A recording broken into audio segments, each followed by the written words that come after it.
All right, hey, what's going on, guys? Welcome back to some more FNAF theory reactions, and doing a little bit of a different upload schedule for this time on Wednesday this week. Unfortunately, it's not the typical FNAF theory phasorific phasdastic Friday, but the reason why it's not, and we moved it up a little bit, is because Friday is when NBA 2K26 drops and everything like that. And since I'm going to be busy with that on Friday streaming, starting at 11 a.m. Central Time or 12 p.m. Eastern Time, any other time zones, you have to go to Google that, unfortunately. There's like 30 time zones out there, and I don't have them all memorized. So we're going to be doing that, but to stay consistent and still have the FNAF reactions going, everything, staying consistent, we're now moving it up to Wednesday as a treat. So here you go and everything. We got more FNAF theory videos on deck and every day. And this video, as you can see by the title, talk about the true origins of FNAF and why they stayed possessed. And I'm assuming, based on this image thumbnail at the very beginning of the video, we're getting into Secret of the Mimic, which should be very interesting because, as we know in the game, the big twist in Secret of the Mimic was a lot of the animatronics that we once thought we always knew for over a decade at this point were made by Henry and William Afton were stolen. So it kind of ruins a little bit of fun and everything. It adds a layer of the confusion that was already this big old conglomeration of confusion. So yeah, why not make FNAF complicated even though it's not like it was complicated already? All right, so here we go. Also, Dakota, since this is the first time that I've seen you here in one of my FNAF theory videos, what do you think of the new Starting Soon and stream background setup for it being FNAF related? Curious. These are the withered animatronics from FNAF 2. These are the classic animatronics from FNAF 1. These are the Springlock animatronics from the Silver Eyes novel trilogy, and these are early versions of the classic and Springlock animatronics in Secret of the Mimic. Five Nights at Freddy's has had a lot of different animatronic designs at different points in the series, but while it's usually pretty easy to tell which animatronics were put to use at which locations at which points in time, that's ironically not the case for the most long-standing versions of the characters. After all, if the FNAF 1 animatronics are meant to be refurbished versions of the FNAF 2 withereds, as FNAF 2 seems to imply, why do some of the books and games imply that the classic designs were used before FNAF 2? If we've been told that Henry... Recap for anyone who does not know or is new to the series. How the whole series started was FNAF 1 came out, you heard about the infamous bite of 87 where a person was bit during business hours, animatronic bit them and then shut the business down and everything. And then FNAF 2 came out, and we all thought, oh, it was a sequel, it was a follow-up and everything because it had the 2 on it. But it turned out it was a prequel sequel where just because it has a 2 on it does not mean it's a sequel. And this is a thing that has happened numerous times before. For instance, you have things like, The Godfather Part 1 and 2 and everything, where Part 2 is technically timeline-wise in the story, the narrative, is a prequel and comes before The Godfather Part 1. Right?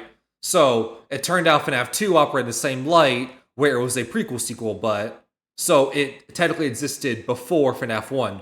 We know FNAF 2 existed in 1987 by the paycheck, and we've always assumed FNAF 1 to take place around like 1992, 1993 because of the calculated the minimum wage hours of 1992, 1993 on the paycheck we get after the 5 nights. To be around like it was like 370, 380, which was the exact minimum wage of 1992, 1993. Also, another reason why we've always assumed to be 1992, 1993 is because I've said this numerous times before, but the common similarities of the real life parallels between FNAF and Chuck E. Cheese.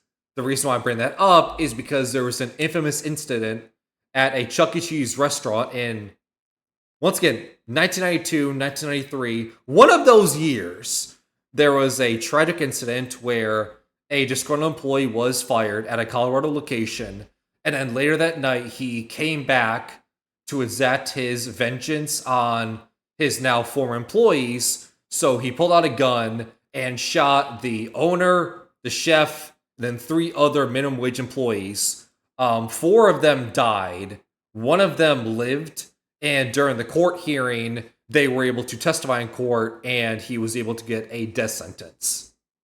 Very tragic story, I know, and it's very tragic real life situation like that. I'm just adding that context just to say that we've always assumed 1992, 1993 to be the FNAF 1 location because of all the parallels with FNAF and Chuck E. Cheese. Not to make light of a tragic real world situation, I'm just bringing the parallels for everything that happened. Now, getting back to how we got into this huge tirade is following FNAF 2, after you beat FNAF 2 and everything, you get a newspaper clipping that the place is getting shut down because there's another incident with William Afton going to the pizzeria, killing kids, and stuffing them in the suits. You know, typical FNAF fodder. And it was shut down because we learned at the beginning of FNAF 2, the toy animatronics were given this, like, security protocol database inside them because it was put inside them to prevent another incident, to prevent another serial killer murderer going to the establishment and killing them. Well, obviously, the security protocol didn't really work because William Afton was able to go to the location and kill more kids. So, because the security database didn't really work, they were scrapped and shut away, but the old Wither animatronics were, in the newspaper clipping, as he talked about, were brought to a smaller location, which that being the FNAF 1 location, because the FNAF 2 location is a lot bigger than the FNAF 1 location. Got all that? Cool. Emily is the one. I think it's pretty sick. Reminds me a lot of Saw. If you ever did a retro theme stream, played the old 360 game, that could work for that too. Nice. Who built this? I would say the only thing I know about Saw is Saw 1, the original movie. I know there's like 8 or 9 of them. That's where my knowledge goes past that, unfortunately. Springlock and original animatronics? Why do the new characters, Edwin and Fiona Murray, seem to be behind their creation and design instead? Has Scott Cawthon started retconning the lore, or is there an answer that takes into account all of the evidence that might seem contradictory? I will call pushback on this. I don't know how involved Scott is involved in the series at this point, because of obviously him stepping away in his quote-unquote retirement, but it's really the FNAF fan base being toxic and pushing the creator away for political reasons, unfortunately. But I don't know how much Scott is involved. Now, I'm sure he's involved in some way, but Steel Wool is the now head cow, or in this case, the head sheep of FNAF, and they're the ones in charge, and they're the ones making the games, making the stories for the FNAF fan base for the foreseeable future. Now, whether Scott is getting the information to Steel Wool for them to use the information for their games, I don't know.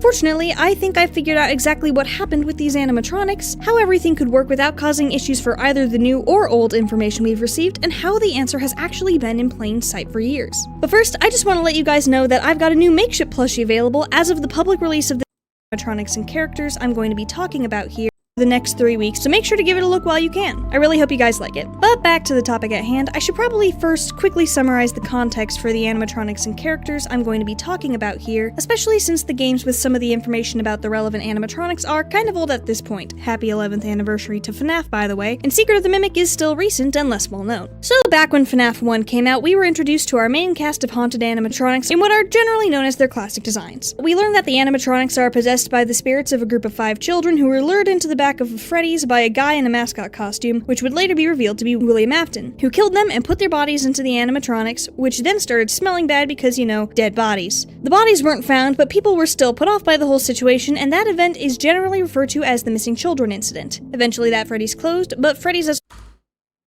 Yes and no. Yes and no. It depends on how much you dive deep into the newspaper clippings. And the same thing goes for the FNAF audio phone tapes we hear about in FNAF 1, 2, and 3. Yes, the kids were lured away to the back room, and the bodies were never found. That is talked about in the FNAF 1 newspaper clippings. My pushback, though, is that's not the reason why the restaurant shut down. The restaurant shut down is because, well, people were kind of put off by these spooky ghost stories and were a little bit creeped out about, hey, these animatronics are big, ginormous, like 9-10 feet behemoths walking around, and people weren't too sure about all that. They were a little bit unsettled, a little bit uncomfortable with that, so they were just a little bit creeped out about that. Not because of the missing children's incident. The franchise didn't stay down forever, as shown by both FNAF 1 and its prequel, FNAF 2. FNAF 2 is where things get a little weird. It's a new Freddy's, according to Ralph the Phone Guy, while the old location where the murders happened was left to rot. The thing is, while the main attractions of the location, the toy animatronics, are fancy new ones, there are also the withered animatronics, which Phone Guy describes as the older models from the previous location that were going to be repaired and started being retrofitted with new technology, but ended up just being used for parts instead because they were really ugly and smelled horrible. Presumably because they had dead bodies of children in them. Once the FNAF 2 location gets shut down, the toys are scrapped, but So yeah, this is what I was talking about earlier, is after newspaper clipping says, after being only open a few short weeks, Freddy Fazbear's Pizza is closing its doors. The new animatronics, the toy animatronics with the security database, which I talked about, will be scrapped due to possible malfunctions because, once again, security database very bad job because an incident still happened where kids were murdered. However, the original characters, the Withereds, are being kept in hopes of a possible reorganization, which is going from the FNAF 2 to FNAF 1, a smaller location. the originals are said to be held onto for a future opening on a lower budget, which, considering the timeline, would most likely be FNAF 1. The issue here is that the Withers and the classics not only look nothing alike from an outer design perspective, but their endoskeletons are also just entirely different. In FNAF 1, the classics have the Endo 01 model, with thinner limbs and visible wiring. Meanwhile, in FNAF 2, the endos that are used are Endo 02s, which have rings around the limbs, a pseudo ribcage, and 3 toes instead of 2. However, in spite of that, the games definitely seem to imply that they're the same animatronics, with how the Withers are said to be the originals, and that they would be reused at a later location, and the original Five Nights at Freddy's having clearly haunted animatronics that would pretty much have to be the original ones that got haunted. How does that work if they're physically entirely different animatronics, you might ask? Well, I have an answer. It's not the first time, and I get the confusion.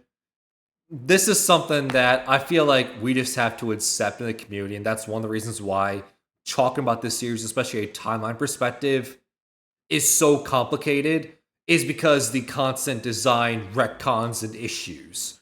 Right? Like, for instance, you go from Springtrap in FNAF 3 to Burn Trap in FNAF 6 to then, Scrap Trap in FNAF 6, but then Burn Trap in Security Breach. They're all the same character. It's all William Afton in the Springlock Golden Bonnie suit, right? But their designs are totally different across games, but it's all the same character, right?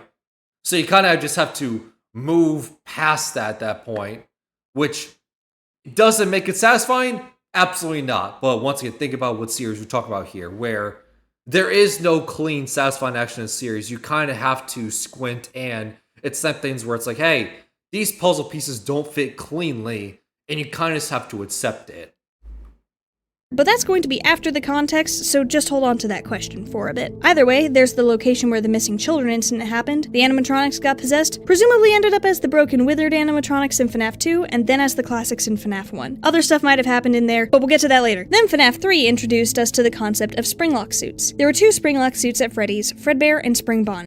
And Golden Freddy is another one that I just thought of about the whole design changes, where you have Golden Freddy, the slumped over animatronic, the ghost animatronic you see in FNAF 1, which is a yellow bear with black accessories, a black top hat, and a black bow tie. But then you have Fredbear here, a yellow bear with purple accessories. But then you have, in the Fredbear's Family Diner, like posters, flyers, on Security Breach, and we see also in the Ruin DLC, it's a brown bear with black accessories. But it's making the flyers that make it seem like that is Fredbear or Golden Freddy, the Springlock Golden Freddy suit. Another example of the game changing the appearance of the character based on the game, but it's all, as we know by the series, the same character. Once again, does that make it any less confusing? Absolutely not.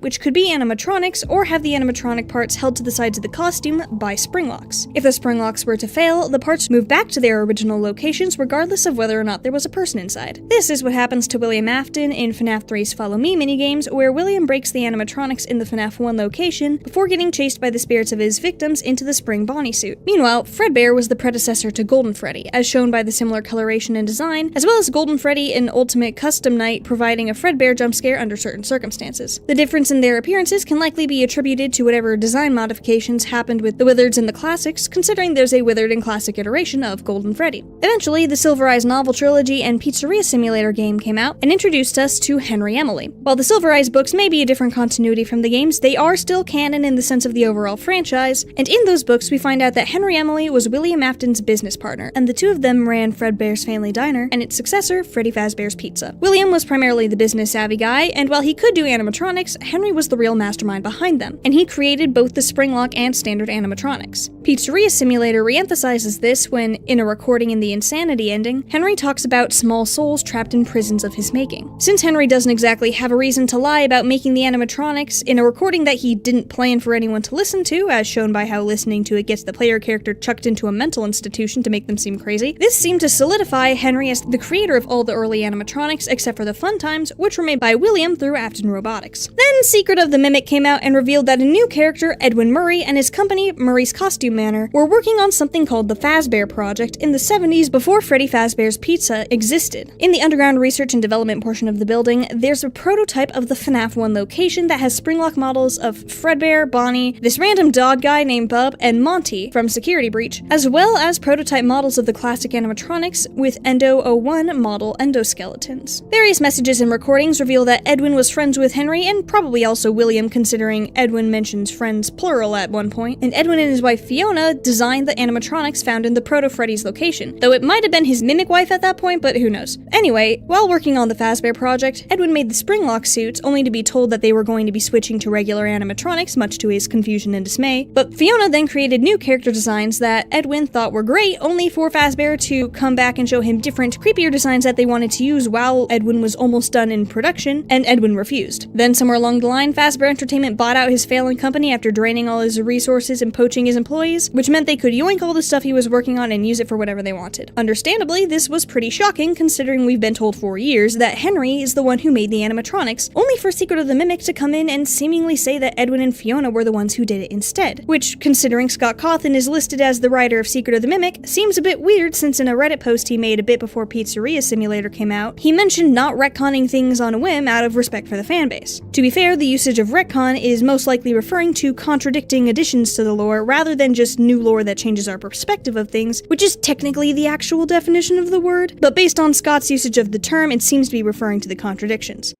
I will say, when it comes to retconning, I was letting this video play out for a second. If I'm not mistaken, Scott Cawthon has said openly that there's one time throughout the entire series where he's retconned something. We don't know what that is, right? We don't know what that is. But I think he said, there's one thing that I've retconned the series. And I would say the reason why, like, he avoids, I haven't retconned a lot of things, is just because people are so invested. People like me are so invested in the story, the timeline, the lore, the theories, trying to find every single Easter egg, trying to find every single answer in the story. So if we are told all this information, or we're believed to think all this like confirmation bias and all these things to be true and everything, just to find out the rug's been pulled under us and we've been lied to this entire time, it feels like a waste. It feels like, why were we invested all this time when it was all a lie? And that's what was one of my negatives, or one of my controversial things I felt following playing Secret of the Mimic, is the whole things about the story we've been told for over a decade, how we've been told that Henry and William Afton, they are the creators, they are the people that made Fazbear Entertainment what we know it to be and everything, for all its thick and thin, all of its wrongdoings and failures. And trust me, there's a lot of failures. They're the two. They're the core creators. William Afton is the business person who does the taxes and write-offs and everything and lawsuits, but also goes into the spring bodysuit and kills kids. Henry is the one who doesn't kill kids, but he's the genius inventor. And we've always believed that one of them bought out the other out of bankruptcy. Whether it's William Afton seeing the vision of Henry, but Henry's may have like a great talent in building animatronics, but he's not able to make a profit. William Afton buys him out and basically makes Henry a contractor, similar to what Edwin's role was, at least at one point with William and Henry, when it comes to Fazbear, the Fazbear Project. Or vice versa, Henry had the successful animatronic business, and he was the one to make animatronic magic, so to speak. William Afton was the one who was also trying to make animatronics, but he was not as talented as Henry, so his business was failing, which caused Henry to buy out William Afton's failing business and merge together. And that's what people believed caused William Afton to be vengeful and jealous and envious of Henry's success, because how dare he be a successful animatronic inventor, which caused him to lash out and kill Henry's daughter, Charlotte, as a point of jealousy and envy, because he was jealous of Henry's success, that he could not have a taste of that. So he decided, instead of bettering himself and bettering himself to be a better animatronic inventor, instead he lashed out and took something of Henry's, trying to get back at one Adam. The reason why I bring all that up, it's very hard, I know it's very complicated and confusing, is that's a story we've been told all this time. But then Secret of the Mimic comes out, and everything from Monty to Fredbear to Rotzi also possibly existing in Secret of the Mimic time, because there's a Rotzi hat you pick up, a collectible in the very beginning of the game, but also in the Pirate Fotzi puppet show section, there's also a puppet Rotzi. Sunman and Moonman as well being very important in the Secret of the Mimic. Very important, actually. All these things. Edwin was the creator. And Henry and William Afton stole it. So that makes you question, what did William Afton make? What did Henry do? What did Henry make? Did Henry make FNAF 6? Did he make the bunker?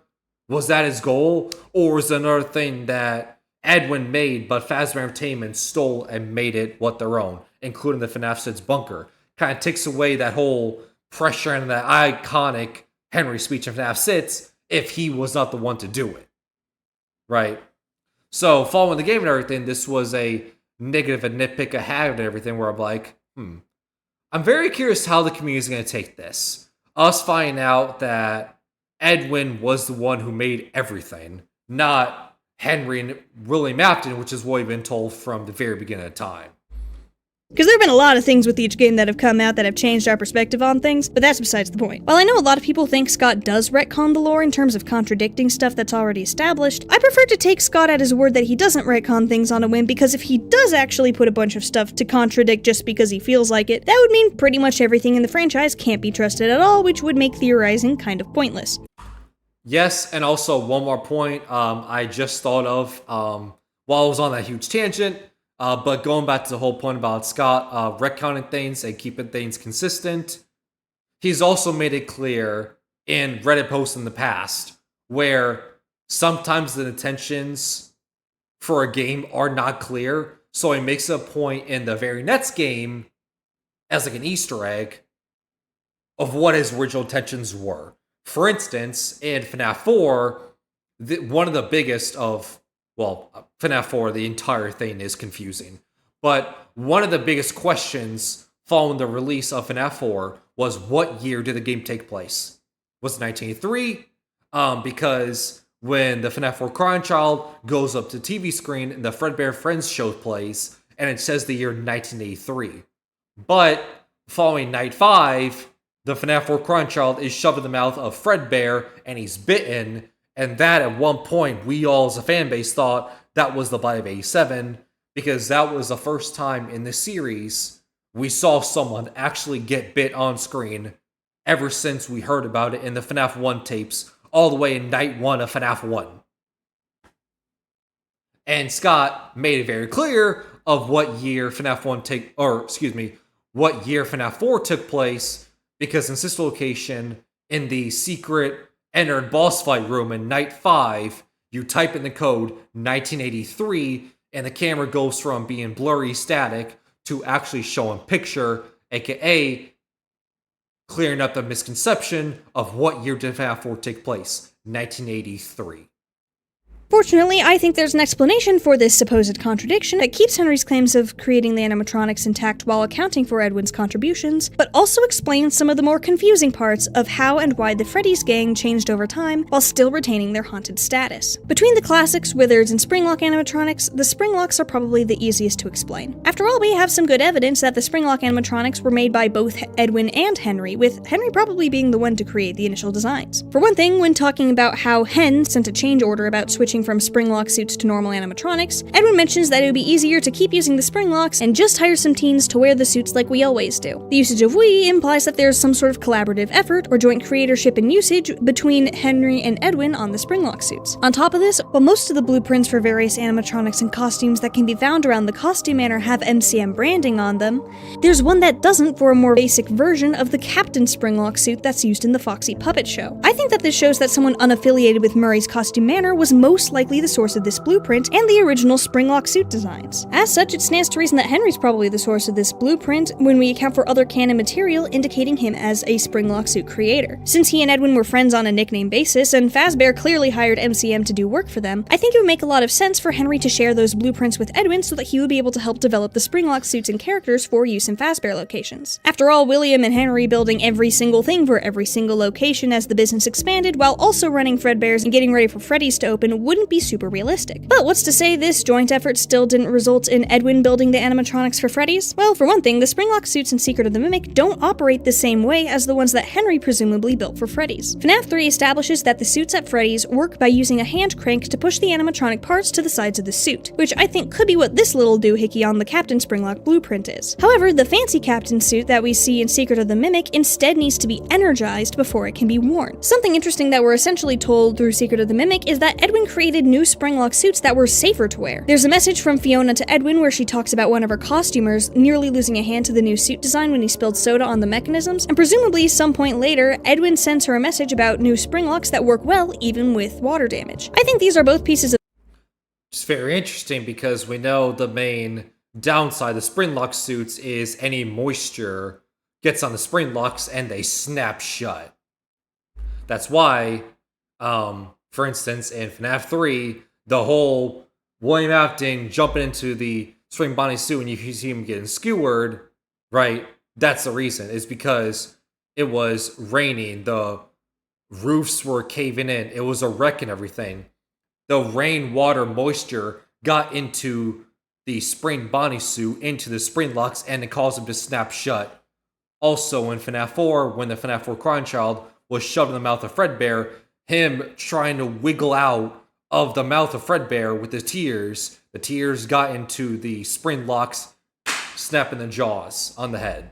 Evidence to show that Edwin built on Henry's initial blueprints to create better versions of the Springlocks for the characters. Maybe if William and Henry hadn't screwed Edwin over and actually used his suit designs, William wouldn't have been done in by the leaky ceiling that most likely caused the Springlock failure in the Follow Me minigames. Additionally, the Springlock suits in Proto Freddy's don't really look like they match the versions of the characters we usually see in the games. Maybe you could say the Fredbear one looks kind of like what we see in FNAF 4's 8-bit minigames in terms of the jaw hinge, but its ears and teeth are different. This is the same set of minigames where Michael Afton's skin tone changes from light to dark randomly, and when we see Ultimate Custom Night Fredbear, we can see that Fredbear looks a whole lot like classic Freddy Fazbear. Maybe Henry and Edwin collaborated on the original Fredbear design or something, but eventually Fredbear ended up looking like what we see in UCN before getting a slight palette swap to become Golden Freddy. Either way, the Bonnie side of things just looks entirely different between what Edwin made and what we actually see of the Spring Bonnie suit, so between that and how Edwin's spring locks worked differently and didn't have issues with water damage, when it sure seems like the ones that Freddy's did, it seems like Edwin's spring lock designs weren't used by Henry and William. So as far as I can tell, the spring lock suits that go on to become Golden Freddy and Springtrap are still made by Henry. So if that's the spring locks, what about the main quartet? Unfortunately, they're a bit more complicated considering they go through two different designs on both an outer and internal level, but in a way that actually makes things easier, at least from the standpoint of who made what. Edwin is the creator of classic animatronic prototypes we see around the location, with Fiona presumably being behind the classic designs, since Edwin did refuse to go with the creepier concepts Fazbear wanted. Which, like, yeah, Fazbear was intentionally screwing him over, but I don't really think it works to be contracted to do something for someone and then deliberately go against the wishes of the company you're doing the work for. Anyway, while the outer shells for the prototype classics are clearly unfinished and would have had to either be modified or rebuilt for when they actually ended up used, unless Henry built new endoskeletons from scratch as well that just happened to be identical to the ones Edwin made, calling them prisons of his making is a bit of a stretch, and would raise the question of why we would even be shown that Edwin made these in the first place. That being said, that only accounts for the FNAF 1 versions of the animatronics. I've always thought it was a little weird from an in-universe perspective that the earlier game in the timeline between FNAF 1 and FNAF 2 has the Endo 02 model of the animatronics, while FNAF being set afterwards has Endo 01. Yeah, FNAF 1 as a game existed first, but it's not like that's the case for the characters. However,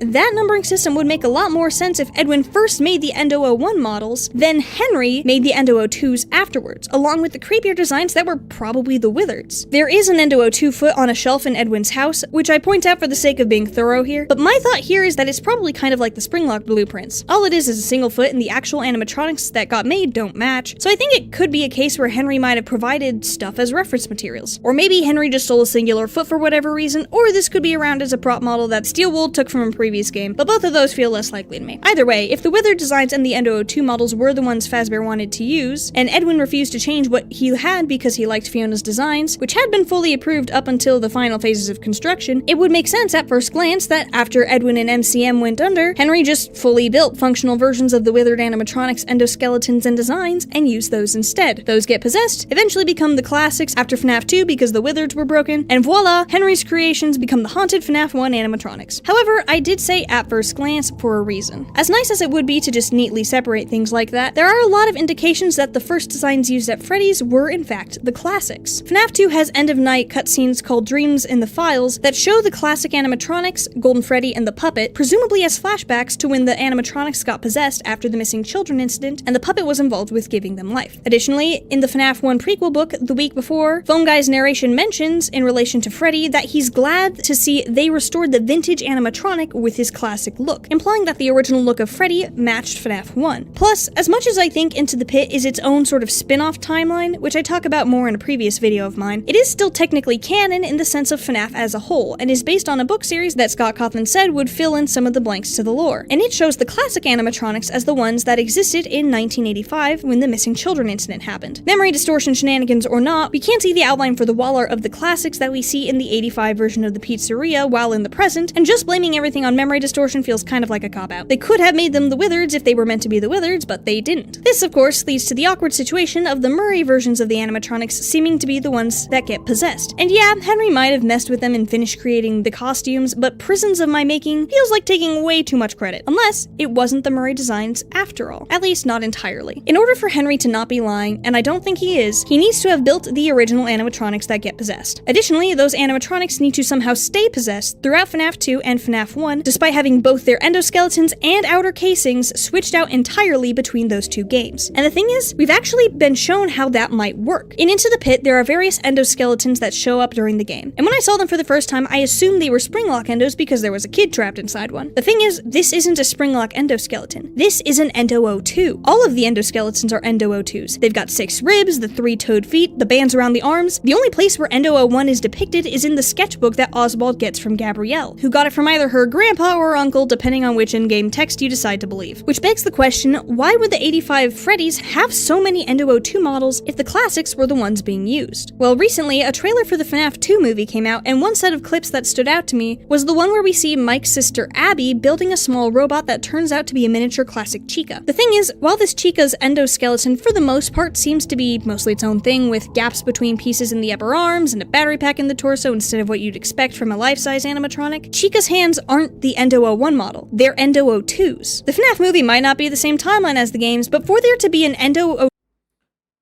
I don't think it's the same timeline as games because, I mean, just think about the FNAF 1 movie. You're taking the FNAF 1 pizzeria with the core animatronics of Freddy, Fozzie, Bonnie, Chica, but then you're throwing in Springtrap, and the movie ends with the iconic, I always come back, him getting skewered from FNAF 3.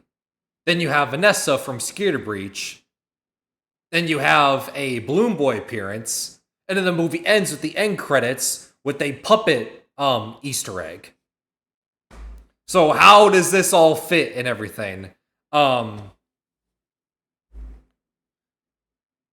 So it seemed like a FNAF 1 movie is all about having like a best hits, where it's like taking all these very popular things from FNAF and putting the FNAF 1 movie. And I imagine the FNAF 2 movie is probably going to have a little bit of the same thing, but maybe not as out there aggressive as the first movie. It's probably going to be a little bit more centered, locked in FNAF 2, at least.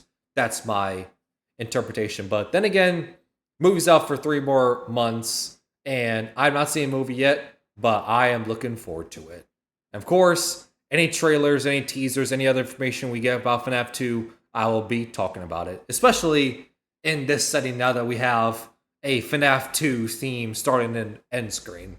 two-hand on Chica in the trailer for the movie that was being worked on at the same time as Secret of the Mimic, it feels like it should be deliberate. Why give Chica an Endo 02 hand in the movie and an entire Endo 02 endoskeleton in Into the Pit, unless you're trying to imply that there was a point where the Freddy's animatronics had the classic designs, but Endo 02 endoskeletons? If that's the case, everything suddenly makes a lot more sense. If Henry built the Endo 02 endoskeletons and used the MCM prototypes as a reference for finishing the non-creepy designs that did get approved and made it almost all the way through production, not only would Henry then have ground to stand on for saying they're prisons of his making, but it would also explain how those spirits would have still been anchored to those animatronics despite changing entirely on both an internal and external level between FNAF 2 and FNAF 1. When William killed the kids and put their bodies in the animatronics, the spirits wouldn't have just haunted the endoskeletons, but the casing as well. After all, possession in the FNAF universe is most common when it comes to metal, and we hear from Phone Guy in FNAF 1 that the problem with getting caught by the animatronics and stuffed into a Freddy suit is that the suits themselves have various mechanical parts, especially around the face. As such, it wouldn't just be the endoskeletons that ended up haunted, but the suits as well. This is actually backed up by the scrapped Fazbear Fright story You're the Band, where a mother buys her kid a Freddy head for his birthday because the kid really liked Freddy's, and it turned out that it was actually the head of the Freddy that was possessed. When the kid put the head on, he ended up possessed by the spirit that was in Freddy up until the head was put back on him after he snuck out to Freddy's and the spirit went back to the head. But either way, if it was both the suits and the endoskeletons that were possessed, it's no wonder that both the Withered and classic animatronics were haunted. The Withered still had the haunted Endo 02s, while the classics had the haunted suits, all sourced from the same, original haunted animatronics that had both. As for why they didn't just leave the designs and endos as they were instead of mismatching them, I have a potential explanation. For the initial swap from the classic designs to the Withereds, I think that might have been a way to deal with the whole thing mentioned in one of the secret FNAF 1 news articles about how Freddy's was threatened with shutdown over sanitation, since not only did the animatronics smell like rotting corpses, but there was blood and mucus around the eyes and mouths of the costumes. Switching from the original costumes to different, albeit creepier,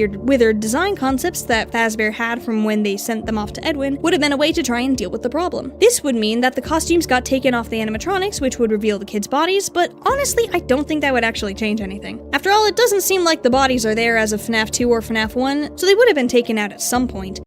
I mean, we know the bodies were not there because going for the newspaper clippings, they say that the kids' bodies were never found. Not only that, but a suspect was found, caught on camera, arrested, then convicted. We assume that suspect to be William Afton, but we know he wasn't put in jail, he wasn't convicted, because he was able to still roam around the pizzeria, kill kids, be the owner, be the CEO of Fazbear Entertainment, and continue open future locations. So it depends on how much stock you put into the FNAF newspaper clippings. And Fazbear Entertainment is far from above covering up deaths. This is the same company that knowingly sent a bunch of technicians to their death in the lead up to Secret of the Mimic, told their employees to go bleed out in the safe room if they got spring-locked, and then sealed off those safe rooms without letting people go in to get their belongings, presumably to hide the dead body there that they didn't want people to see. For those who believe the safe rooms getting sealed wasn't because of William Afton's dead body, maybe they just left the corpses that were in the animatronics back there after they got taken out of the animatronics, and they sealed the room to keep them hidden or something. I don't think that's the case personally, but to each their own. Either way, I would not put it past Fazbear to cover up the fact that they found the bodies of the kids in the animatronics, and taking them out wouldn't make them any less haunted or necessarily get rid of the corpse smell on the endoskeletons themselves. Eventually, FNAF 2 rolls around, and after trying to retrofit the Wizards with new technology, they decide they're ugly and smelly, and just use them for parts instead. Then the FNAF 2 location gets shut down, the toys are scrapped, and the Wizards are brought over to the FNAF 1 location for when Freddy's would reopen on their significantly reduced budget. That smaller budget is what I think factors into the change between FNAF 2 and FNAF 1. The way I see it, at first they just try to fix up the Wizards and use them there. After all, despite the rundown condition of the building in the Follow Me minigames, which could be blamed on how Phone Guy said the old location was left to rot and how most people believe that FNAF 1 was the original Freddy's location, the animatronics in the minigames have buttons like their withered versions. While this could just be brushed off as a design mistake, I personally don't believe that's the case because it would have been incredibly easy for Scott to not go out of his way to put buttons on animatronics that weren't supposed to have them. As for Classic Freddy and FNAF World having buttons, which is a common piece of counter evidence I've heard, I think that's actually because FNAF World takes place at the time of the Follow Me minigames where Freddy has buttons, hence why the clock ending involves setting it up, which honestly just tells me that the buttons are a very intentional detail. Because of this and how I think it makes the most sense for the Phone Guy call about sealing the safe room in the game about the guy who is found in a sealed up safe room to be about hiding the guy in the sealed up safe room, and how Phone Guy dies in FNAF 1, I put the Follow Me minigames, including William Afton's destruction of the animatronics, as taking place before FNAF 1. And I gotta say, all of your animatronics being broken into pieces on the floor would be an excellent reason to dust off the other stuff you have in storage so that you can still open. And if not because the animatronics were broken on the floor, maybe the Wizards were already considered too damaged even right after FNAF 2 to be repaired. Either way, why bother paying someone to fix them or try tracking down the guy who made them before disappearing off of the face of the earth for decades after his daughter died, when good old Edwin Murray left a bunch of Endo 01 endoskeletons in his old building that Fazbear took possession of, and the costumes for the classics are still around. Just stick the old classic casings on the Endo 01s and you've got yourself some haunted animatronics to use at your Freddy Fazbear's Pizza. Or I may be misinterpreting this entirely. Either way, I think it would make a lot of sense for this to be the case, but let me know what you guys think in the comments. Thanks for watching. It's a very interesting theory. I like it. I would say closing thoughts as we are wrapping up things here. So yeah, not to sound like, whole nitpicky of, oh, well, but actually, whether we think about the newspaper clippings from FNAF 1, or like the constant design choices, changes we've seen from the series, to me, that's just, we have to remember what series we're talking about here. Way back then, since we're talking about really focusing on the FNAF 1, 2, 3 era, back then when it came to theories, figuring out the story, figuring out what's going on and everything, back then, how we came to answers, how we came to theories, how I figured out what was going on and everything, who made what the animatronics are all about, was counting, Fozzie toes and how many Freddy buttons. Like, FNAF 1, the withered animatronic had, 2 buttons, but the FNAF 1 Freddy had 3 buttons. What does that mean? How does that factor in the lore? Does the animatronic come before or after? That was how we came to theories. That's how we came to answers way before we got, like, books and everything. How we came to any theories or answers was counting simply buttons and toes on the animatronics. I just feel like the series has evolved way past that, where instead of counting toes and buttons now, we are now looking at glitch trap viruses and AR and VR networks. So I feel like, just like, the fan base has evolved in real time, I think the series has also evolved. But no, it's an interesting theory. I like it. I definitely like parts of it. I would say there's just a few things where I have questions, though, where it's like, FNAF Into the Pit definitely has a lot of question marks. mainly because what does it mean in the whole story? What does it mean from a time perspective? Because we know FNAF Into the Pit takes place in 1985, and the whole thing about FNAF Into the Pit is William Afton and the Golden Bonnie. I guess I can take off the headphones since there's nothing else to listen to as I'm wrapping up. In FNAF Into the Pit in 1985, the whole point is William Afton in this spring locked Golden Bonnie suit finds 5 kids, kills them, and brings their bodies, mangled bodies, out to the pizzeria, out into the public, out into the open, for all the patrons to see out in the open. Right? That's how FNAF Into the Pit works and operates in 1985. Not only is 1985 at that point, up until that point, a year that was never mentioned, never brought up, never important up until that point, but that whole idea of the dead kids being dragged out into the public eye for everyone to see is way, way different than the kids' bodies to be killed in a back room, stuffed in the suits, and then never be found again. Like, those are two completely polar opposite situations. So it's like, is FNAF Into the Pit canon? Is the 1985 event canon? How does it all factor into things? So FNAF Into the Pit 1985, it's a very weird, awkward puzzle piece that I feel like we still have to come to terms of figuring out how does it all fit, how does it all work. So that's Into the Pit. Let's see what else.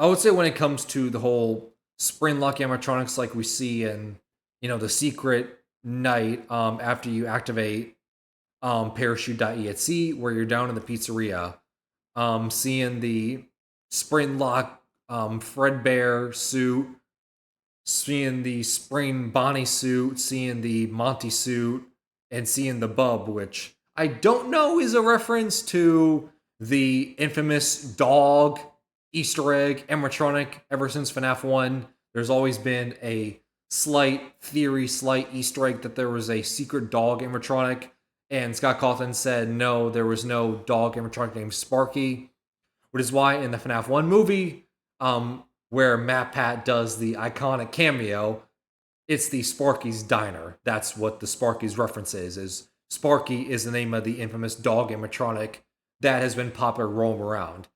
But here you have Bub, which I feel like may or may not at least be a subtle nod, at least that was my interpretation when I first saw it, was a subtle nod to that infamous theory in FNAF 1 where there was a dog animatronic.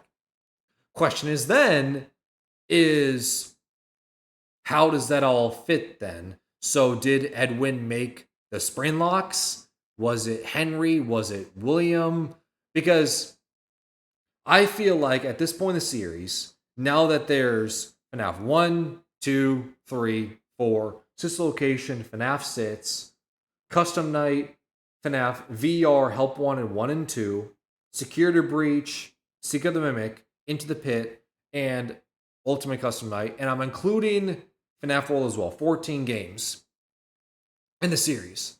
I feel like there is solid evidence where it's like, yes, we can confidently say this game, this person made the animatronics. Like, Sister Location, William Afton Robotics, is the one who made the Sister Location animatronics.